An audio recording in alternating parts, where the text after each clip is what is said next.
Well, being a parent is a huge honor and a huge responsibility, and in accepting this task, many parents often put their children first, even before themselves. Well, psychologist Dr. Ganz Ferrance joins us today to talk about finding the best balance when it comes to caring for your children and for yourself. Welcome back. It's always nice to have you in our studio. There are many points you want to walk through today, and you begin by saying that parents are important. I mean, it's a huge role and a huge responsibility. It is. It's very huge. Particularly at certain critical stages in life, that 0 to 2.5 to 3 is very important, and so is the teenage years. Actually, it's all important, even for adult children.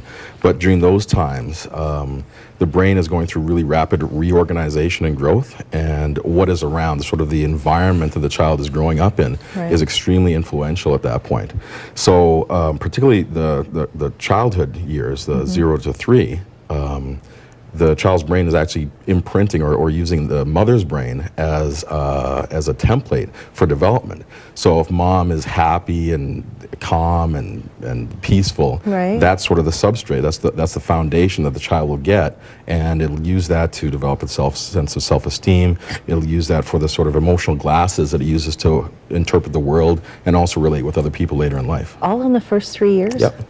So what if mom or dad, they're not around, they're working? What kind of an impact? Does that make children more independent, or does that have a negative impact? Well, it's really important that they, whether it's the mother or the father or some caregiver, be present, and be not just physically present, but emotionally present as well. And, closeness, cuddling, touch, that sort of thing. It's very important for the child's development, especially in that critical, first 2 or 3 years. So when you have that, and when the caregiver, mom, dad, or, auntie, grandma, is calm, well looked after, balanced, feeling happy, that's what the child gets, and that's sort of the unconscious foundation that they have to live off of from there. You want to talk about nurture the nurturer. Yes, and that's why it's so important, because let's consider the flip side of that. Let's say mom or dad is really stressed, overwhelmed, maybe depressed. Postpartum depression, for example, is fairly common, and what happens then is that information, that sort of emotional environment gets transmitted to the child, and that's what the child uses as a foundation.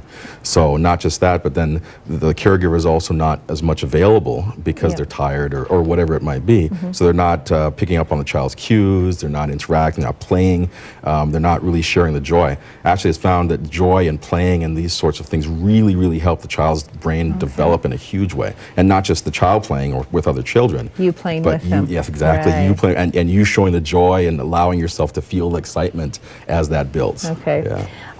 Here's one that's great for discussion. Your work is not your worth. Right. It's very easy, I think, to confuse your role with your identity. So meaning that your job does not define you, right? Right. It really shouldn't. Your job, whether your out-of-home job, or your job as a parent, or your job as whatever it might be, soccer coach, these things are part of your identity possibly, but not your identity. It's very dangerous to have those as your core identity, because if that changes, which it's gonna change, right? As that changes, your sense of self will not, won't be able to weather the storm. What happens sometimes is if parents take the parenting role as their identity, I'm a mom or I'm a dad, and that's who I am. What happens as the kid matures and starts to individuate and wants to go off on their own and all this other stuff, right? Well, the temptation, unconsciously, not consciously, but unconsciously, the temptation is kind of keep them young, keep them dependent, and it's not good for the kids, and they eventually leave, and then where does that leave you? So. And finally, quickly, balance is key in all of this, right? Yes, exactly. Really look after yourself, look after all areas of your life, physically, spiritually, emotionally, mentally, physically, and financially. So if you look after those things. It's not an easy balance to strike, though. It's something that's worked on every day. Yes. Try to put a little bit in each day, and it'll make a big difference for both you and your child. I think, you owe your kids the best you can possibly be. And that means, it's your responsibility to be happy and healthy. And take care of yourself. And take care of yourself, That's right. Some great advice, Dr. Ferrance. Thanks as always for coming in. Thank you. If you would like more information on this topic, you can go to Alberta Psych Systems Inc. at 428-5433. You can also go online to apsilife.com.